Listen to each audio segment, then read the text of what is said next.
भोजन है ये जीवन का एक बहुत बड़ा अंग है। हमारे प्राणों का पोषण होता है और सूक्ष्म बात, इससे हमारे मन का निर्माण होता है। अगर हम अपवित्र भोजन, गंदे विचारों से युक्त बनाया हुआ भोजन, अधर्म के द्वारा कमाए हुए धन से भोजन, तो वो हमारे मन को वासना में कर देगा, मलिन कर देगा और बुद्धि को निर्णय ठीक करने की शक्ति का अपहरण कर लेगा। अगर हम इस पद्धति से भोजन पाते तो हमारी बुद्धि प्रकाशित होगी और मन ठीक हो जाएगा। वैसे भी ग्रामीण कहावत में भी जैसा खाए अन्न वैसा बने मन, इसका बहुत बड़ा प्रभाव पड़ता है। तो धर्म से कमाए हुए अन्न को जब हम रसोई में अमनिया करें तो उस समय विषय वार्ता, विषय चिंतन नहीं होना चाहिए। अंदर ही अंदर नाम जप करो, भगवत चिंतन करो और विचार करो कि प्रभु को भोग लगाना है, चाहे गृहस्थ हो चाहे विरक्त। प्रभु को अर्पित करने की भावना में ही पवित्रता आ जाती है। छूना मत, श्री जी को भोग लगाना है, एक पवित्रता आ जाती है।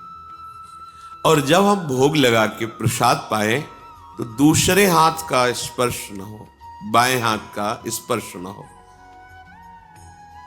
जैसे जो लोग दोनों हाथों से ऐसे, ये बुद्धि को खराब करने वाला, ऐसे नहीं पाना चाहिए। बाएं हाथ को अलग करके दाहिने हाथ से, एक हाथ से ही भोजन पाने का विधान है, आराम से केवल नाम जप करते हुए। दूसरा, शब्द रहितम, भोजन पाते समय आवाज नहीं करनी चाहिए, मौन रहना चाहिए।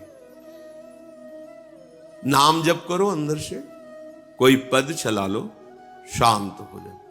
भोजन परोसने वाला रोटी हल्ला मचा के ये ऐसा नहीं, वो जब आपके सामने परोसने आ रहा है, वो जो दे रहा है आपको आवश्यक है ले लीजिए, नहीं आ रहा है जितना आया है राधे श्याम पाले। गृहस्थी में तो स्वयं आपने बनाया, भोग लगाया, आराम से बैठ के नाम जप करते हुए पाइए। एक हाथ से पाए, दाहिने हाथ का ही प्रयोग होना चाहिए। दोनों हाथ स्पर्श होने से फिर वो अपनी बुद्धि को मलिन कर देगा, ऐसा शास्त्रीय सिद्धांत है। पात्र में एक ही हाथ का स्पर्श होना चाहिए। ऐसे प्राय जो लोग सत्संग नहीं करते, साधु सेवन नहीं, वो दोनों हाथों से ऐसे नहीं पाना चाहिए, शास्त्र निषेध। तो भोजन भगवत चिंतन करते हुए बनाएं, प्रभु को अर्पित करें और जब प्रसाद पाए तो मौन रखें। उस समय प्रसाद के समय बोला नहीं जाता, बातचीत ये वो, ऐसा नहीं। किसी की तरफ देखो मत, अपने प्रसाद की तरफ देखो, सावधानी रखो, एक एक कवल में भगवत नाम जपो, राधा राधा राधा। उससे क्या होगा, आगे कह रहे हैं, क्षमस तारणाय वही, अपने को तारने की और दूसरे को भी तारने की बुद्धि उसके अंदर प्रकट हो जाती है। हम लोगों की आज जो बुद्धि मलिन है ना, मनमानी आचरण करने का आदेश कर रही है, उसका कारण यही है। बहुत तरह से हम अपनी बुद्धि को अपवित्र करते रहते हैं। आहार पूरे जीवन का आधार है। भोजन ठीक है तो सब ठीक हो जाएगा। भोजन धर्म युक्त कमाए हुए धन से भगवत चिंतन करते हुए रसोई में अमनिया करके, भगवत अर्पित करके, प्रसाद स्वरूप मौन धारण करते हुए, नाम जप करते हुए प्रसाद को एक हाथ से पाना।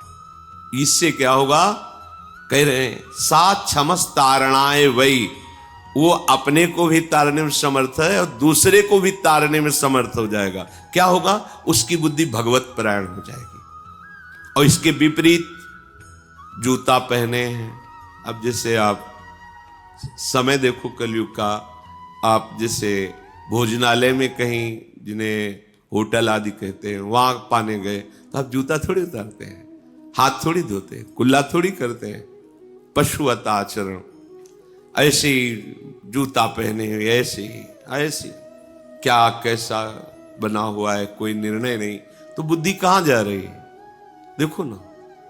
केवल धर्माचरण की तरफ बुद्धि जा रही, शास्त्र युक्त इंद्रियां शांत, भगवत चिंतन परायण, धर्म युक्त चेष्टाएं, ये सब केवल कहने में रह जाती, जीवन में आचरण में नहीं आ पाती, क्योंकि आहार विहार ही ठीक नहीं है। यही मूल है। बड़े बड़ी पवित्र बुद्धियों को भी आहार दूषित जाने पर भ्रष्ट आचरण हो गया। आहार बहुत बड़ा बल रखता है महाराज।